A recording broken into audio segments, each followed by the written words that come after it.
욥기 41장 1절에서 11절 말씀 보겠습니다.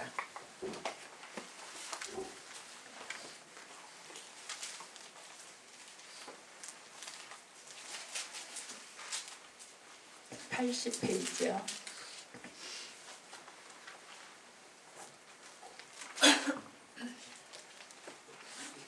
찾으셨나요? 41장 1절에서 11절 말씀 찾으셨으면 다 같이 크게 교독하겠습니다. 네가 낚시로 리워야단을 끌어낼 수 있겠느냐? 노끈으로 그 혀를 맬 수 있겠느냐? 너는 밧줄로 그 코를 꿰을 수 있겠느냐? 갈고리로 그 아가미를 꿰을 수 있겠느냐? 그것이 어찌 네게 계속하여 간청하겠느냐? 부드럽게 네게 말하겠느냐? 어찌 그것이 너와 계약을 맺고 너는 그를 영원히 종으로 삼겠느냐? 네가 어찌 그것을 새를 가지고 놀듯 하겠으며 네 여종들을 위하여 그것을 메어 두겠느냐? 어찌 장사꾼들이 그것을 놓고 거래하겠으며 상인들이 그것을 나누어 가지겠느냐? 내가 능히 많은 창으로 그 가죽을 찌르거나 작사를 그 머리에 꽂을 수 있겠느냐? 내 손을 그것에 얹어보라. 다시는 싸울 생각을 못하리라. 참으로 잡으려는 그의 희망은 헛된 것이니라. 그것의 모습을 보기만 해도 그는 기가 꺾이리라. 아무도 그것을 격동시킬 만큼 담대하지 못하거든 누가 내게 감히 대항할 수 있겠느냐?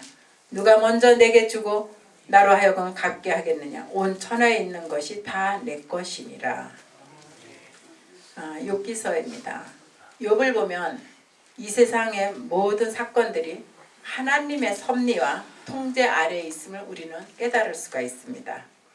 경건한 욥이 고난을 통해서 하나님이 절대자이신 것을 깨닫는 과정들입니다. 참된 신앙의 의미는 무엇일까요? 우리는 참된 신앙을 가지고 있는지요? 그 참된 신앙을 하나님께서는 우리에게 가르쳐주기 위해서 기록한 것 같습니다. 이 욥기서를 보면서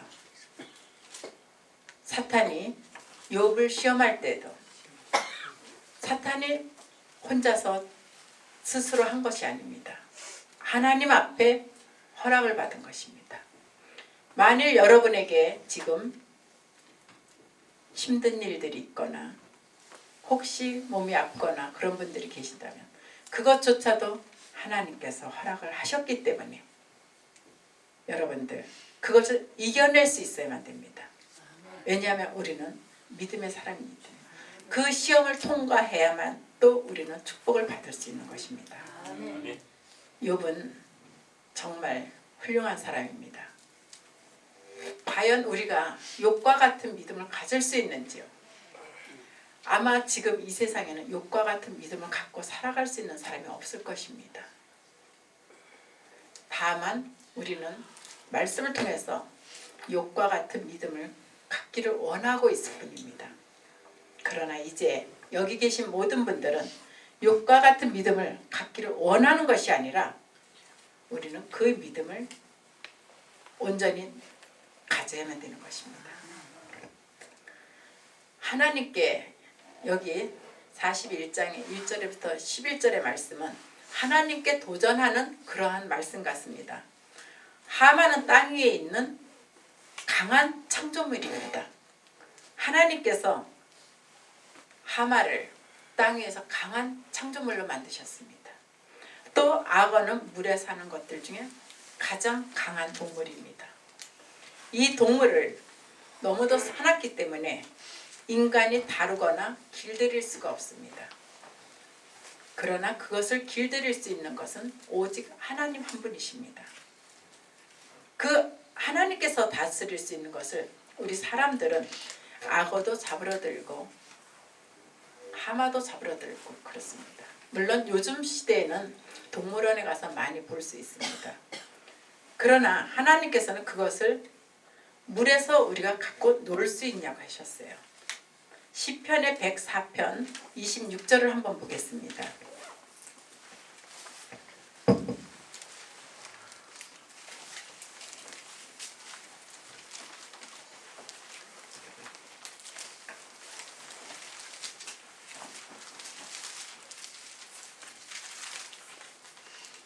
찾으신 분 한번 104편 26편. 26절? 네. 이것들이 다 네. 주께서 때를 따라 식물 주시기를 바라나이다. 아멘. 우리는 하나님 앞에 서면서 26절이에요. 26절 말씀. 선석이 거기 다니며 네. 주의 지으신 악어가 그 속에서 노나이다. 네, 맞습니다. 하나님께서만이 이 동물을 만드시고 하나님께서만 이 동물을 움직일 수 있는 것입니다.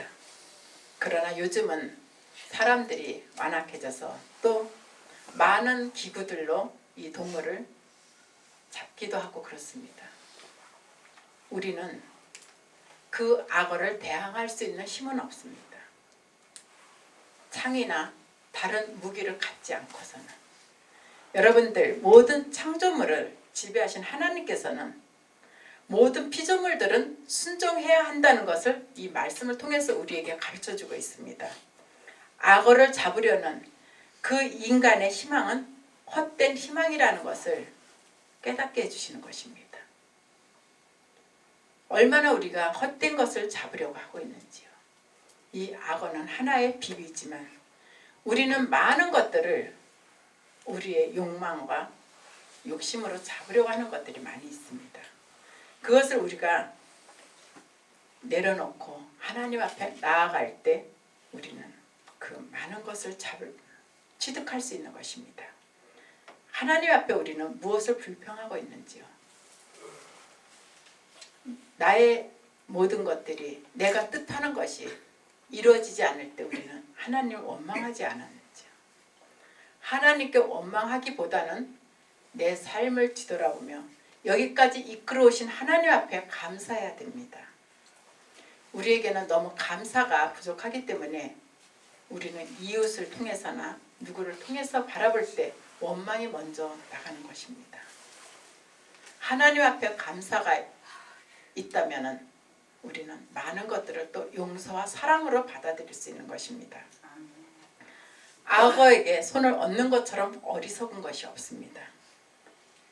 여러분들은 악어에게 정말 손으로 잡을 수 있습니까? 우리는 우리의 욕심도 내어놓고 하나님 앞에 순종하는 모습으로만 나가야만 되는 것입니다. 여러분들 욥기를 바라보면서 우리는 정말 얼마나 감사한지요. 욥과 같은 고난은 받지는 않으셨잖아요. 여러분들이 갖고 계시는 지금의 고난이 힘들고 때로는 내려놓고 싶을 때도 있지만 욥과 같은 고난은 아닙니다. 나의 고난이 나에게는 큰 것입니다. 그러나 욥기를 바라보면서 우리가 한 발 한 발 나아갈 때 우리의 신앙은 더 커지리라고 믿습니다. 우리는 하나님 앞에 우리가 가진 모든 것을 내려놓아야만 됩니다. 그러나 우리는 모든 것을 내려놓지를 못합니다. 하나님 앞에 내려놓는 것은 고작 아주 작은 것의 일부분일 뿐입니다. 여러분은 얼마나 여러분의 것을 하나님 앞에 모두 내려놓으셨나요? 내가 나의 것을 모두 내려놓았을 때 하나님은 우리와 함께하고 계시는 것입니다. 그것을 깨닫게 되는 것입니다. 그것을 깨달을 때는 나의 모든 것을 내려놓을 수 있는 것입니다. 기도를 하다가 이것을 깨달았습니다. 물이 되어야 된다. 우리 사람은 물이 되어야 된다는 것을 깨달았어요. 물은 그냥 흐르지요. 그냥 아무것도 거슬러 가지 않고 그냥 흘러갑니다. 멈추지도 않고. 우리는 우리의 삶 속에서 우리의 모든 것을 내려놓고 물처럼 그냥 흐르는 것입니다. 물을 따라가듯이 우리가 하나님 앞에 우리의 모든 것을 내려놓고 하나님만 바라보고 따라갈 때 여러분들은 여러분이 원하는 위치와 여러분이 원하는 자리에 분명히 있을 것입니다. 지금 여러분이 원하고 있는 것은 무엇일까요? 부귀영화, 건강, 자식들이 잘 되는 것. 그러나 결국 다 돌아보면 하나님께서는 우리에게 채워주지 않은 것은 아무것도 없습니다. 돌아보니까요, 다 주셨더라고요. 그런데 우리가 깨닫지 못해서 내가 이만큼의 것을 잃었는데, 내가 잃은 것을 생각할 때는 절망입니다. 그러나 잃은 것을 다시 뒤돌아볼 때 하나님께서 내 영혼을 살리셨구나. 잃은 것만큼 하나님께서 더 귀한 것을 나에게 주셨구나. 여러분들, 여러분 삶 속에서 무엇을 잃으셨나요? 물질을 잃으셨나요? 건강? 내가 희망하는 모든 것들? 내가 조금만 더 젊었더라면 이만큼을 더 했을 텐데, 그런 생각들도 갖고 계실 거예요. 저도 그런 생각을 해본 적이 있기 때문에. 그러나 지금도 우리는 늦지 않았습니다. 왜 늦지 않았느냐면 아직 주님 앞에 가지는 않았기 때문에. 아직 주님 앞에 가지 않았기 때문에, 심판대에 서지를 않았기 때문에 우리는 아직 할 일이 많이 있습니다. 우리의 할 일을 다 하고 주님 앞에 갔을 때 잘했다 칭찬받는 자녀가 되어야만 됩니다. 우리가 악어를 통해서 창조주에게 도전하는 인간의 어리석음을 깨닫게 해주시는 것을 저는 이 말씀을 통해서 깨달았습니다. 정말 우리는 창조주에게 너무나 많은 도전을 하고 있지 않나. 구약시대에 바벨탑을 쌓았지만 우리도 우리의 바벨탑을 지금 쌓고 있습니다. 여러분이 가장 높게 바라보는 그것이 바벨탑입니다. 여러분의. 나의 것은 무엇일까요? 나의 것은 아무것도 없습니다. 다 하나님의 것입니다. 다 하나님의 것이기 때문에 그분이 걷어가시면 걷어가시는 거고 그분이 주시면 주시는 것입니다. 그저 감사. 이래도 감사 저래도 감사. 주님의 섭리에 따르면 우리가 감사가 저절로 나오는 것입니다. 그로 인해서 우리는 사랑으로 모든 피조물을 대할 수 있게 되는 것입니다. 우리에게 사랑이 얼마나 있을까요? 한번 자신들을 뒤돌아보세요. 나에게 사랑이 얼마나 있을까? 내가 내 자녀를 얼마나 사랑했을까? 내가 내 아이들에게 말을 할 때 얼마나 사랑하는 언어를 썼을까? 명령하는 언어는 쓰지 않았을까? 특히 우리나라는 부모라는 입장에 명령적인 언어를 참 많이 쓰고 있습니다. 자식에게 미안하다는 말도 잘 하지 않습니다. 그것이 연세가 많으신 분들일수록 더합니다. 하루는 제가 친구를 만났는데 친구가 그러더라고요. 우리 세대가 참 불쌍한 세대야 이래요. 그렇지 이랬어요. 공감이 가거든요. 왜냐? 우리 세대는 어른들을 굉장히 공경을 해요. 부모님께 거역을 해본 말이 없어요. 너 이렇게 해라 그러면 네. 그저 그냥 네예요. 머릿속에는 이거 이렇게 하면 안 되는데 엄마가 이렇게 말한 게 이게 아닌데 하지만 내가 이거 아니야 하고 이렇게 하면은 엄마가 서운하실까봐 그냥 네 하고 나중에 가서 엄마 이거 사실은 이런 건데 이렇게 얘기를 해요. 근데 요즘 세대는 그것이 안 통합니다. 요즘 세대는 우리가 져야 돼요. 그래서 그 친구가 우리는 어른을 공경하고 자식도 공경하고 우리를 공경해 주는 건 누구냐. 그 친구가 왜 그 말을 했냐면 자신이 속이 상하는 일이 있어가지고 자식 때문에 속이 상하는 일이 있어서 저에게 그 말을 하더라고요. 그렇지. 그렇지만 그래도 우리는 그들을 사랑으로 감싸 안아야만 됩니다. 사랑의 언어는 모든 것을 녹일 수가 있습니다. 사랑해. 정말 사랑한다. 내가 너를 얼마나 사랑하는데. 그 말 한마디가 참 좋잖아요. 그쵸? 여러분들 옆에 사람 보고 한번 사랑한다고 해보세요. 그냥 기분이 좋죠. 우리는 그런 딱딱한 그런 것들을 버리고 나의 모습에 나의 나쁜 습관이 뭐가 있을까 생각해 보면서 나도 악어를 잡으려고 하지 않았을까. 이제는 여러분의 안에 있는 악어를 놓으세요. 여러분 안에 있는 악어를 놓으시고 여러분은 사랑이 많은 그러한 사람들로 변화되는 것입니다. 얼마나 좋습니까? 웃음으로 그냥 사랑한다 그 말을 할 때. 그러니까 사람들이 앞집에 살면서도 서로 인사를 안 해요. 특히 아파트 같은 경우는 더하죠. 인사를 안 해요. 내가 인사를 해도 인사를 안 해요.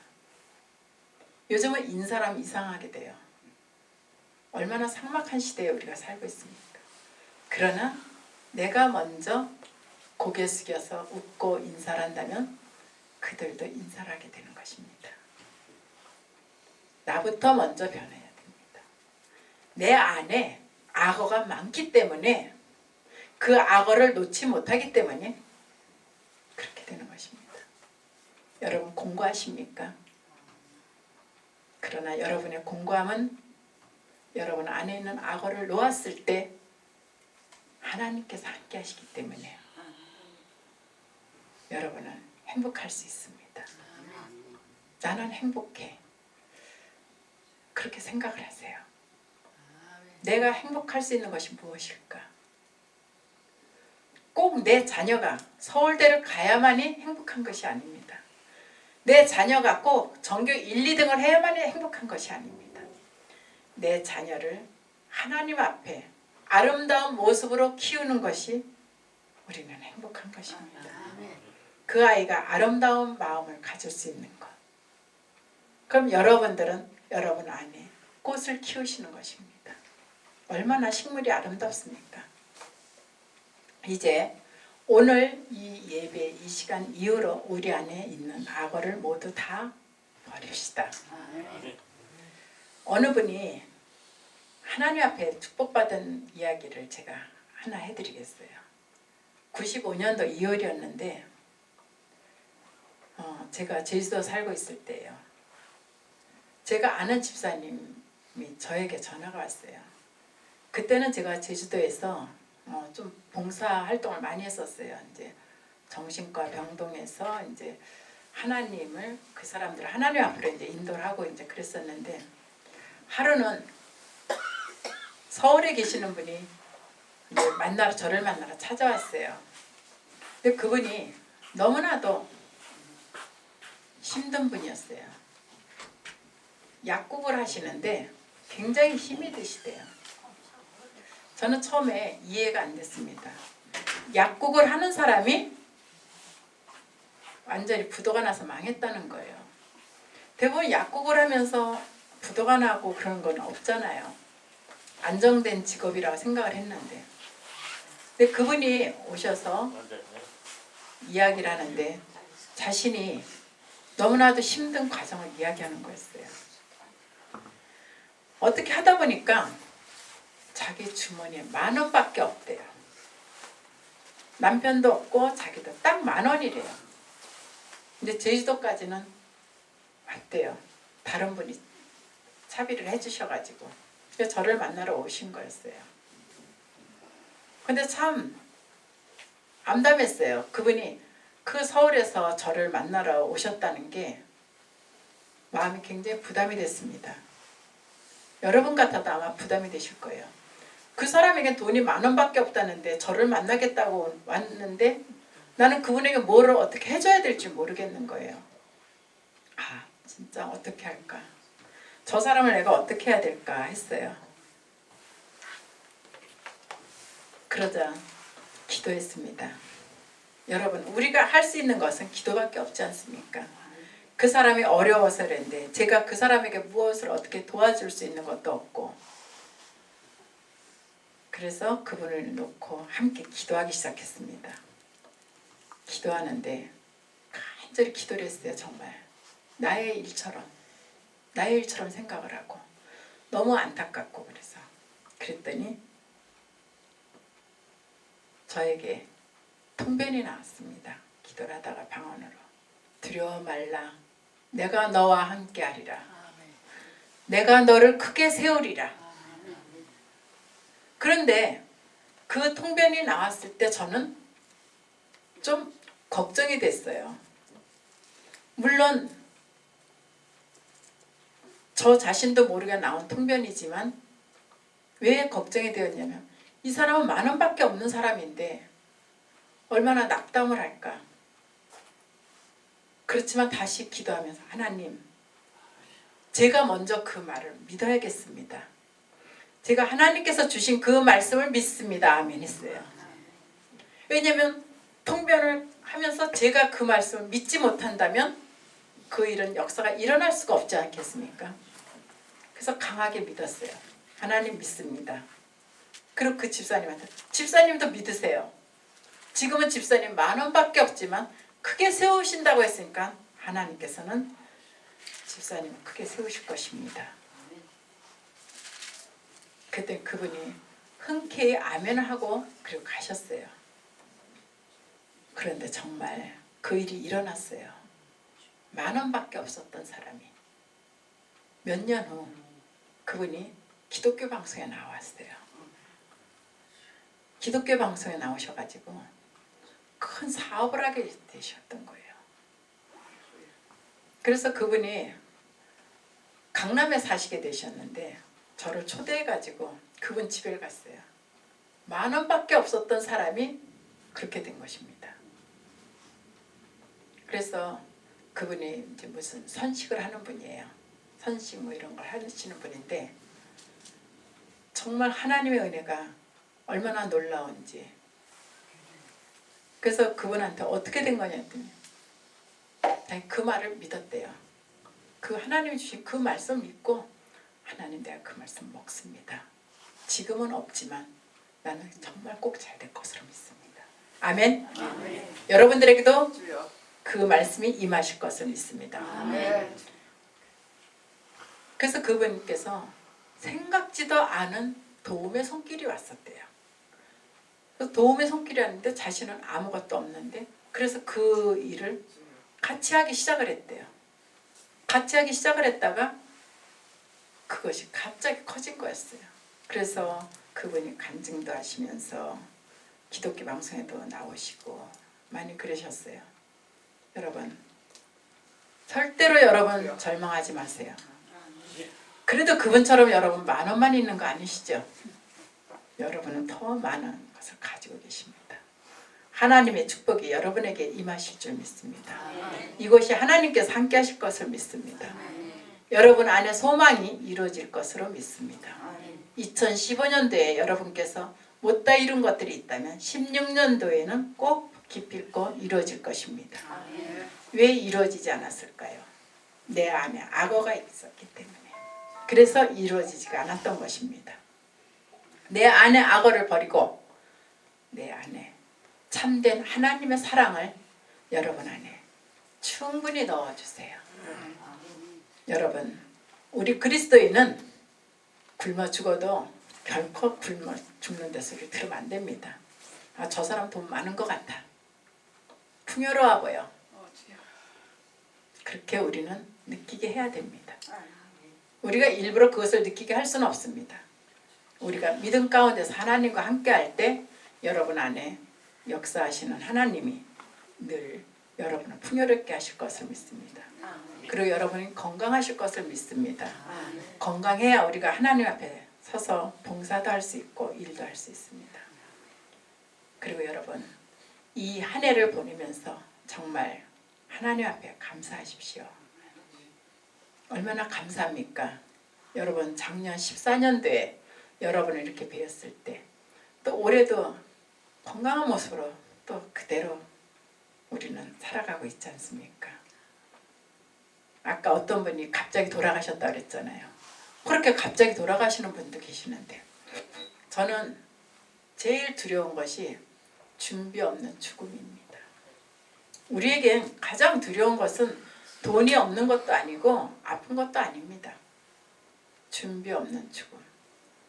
내가 준비가 안 되어 있는데 죽었을 때, 심판대에 갔을 때 만일 지옥을 간다면 어떻게 합니까? 여러분 지옥은 꼭 있습니다. 천국도 있지만 지옥이 있습니다. 그런데 많은 분들은 교회를 다니고 그러면 다 천국 가는 줄 알아요. 사실 심판대는 우리 믿는 사람들을 위해서 생긴 심판대입니다. 믿지 않는 사람들은 심판대 가지도 않습니다. 바로 직행으로 가는 곳이 있습니다. 심판대는 하나님께서 우리에게 너희 그동안 무엇을 하다 왔느냐 심판하는 곳입니다. 그것은 여러분들이 살아온 삶을 보여주는 곳입니다. 유구무원할 수밖에 없는 여러분 그 심판대를 우리가 바라볼 때 준비할 수 있는 죽음. 저는 때로는 암 환자나 다른 죽음을 맞이하는 환자들 그런 사람들도 물론 고통 속에서 힘들지만 그래도 자신이 하나님 앞에 죽음을 준비할 수 있는 시간은 조금 있다고 생각을 합니다. 갑자기 죽는 사람보다는 여러분 죽음을 위해서도 기도해야 되고 우리는 우리의 신체를 그대로 보존할 수 있도록 기도해야 됩니다. 하나님께서 주신 신체입니다. 하나님께서 주신 이 몸을 잘 간직하다가 하나님 앞에 그대로 가지고 가야 됩니다. 그것이 우리가 하나님 앞에 충성된 일을 하는 것입니다. 어디가 잘려나가도 안 되고 여러분 우리의 몸을 잘 보존할 수 있도록 늘 기도하시고 건강한 몸으로 사시다가 늘 우리가 준비할 수 있는 그런 그리스도인이 되기를 원합니다. 감사합니다.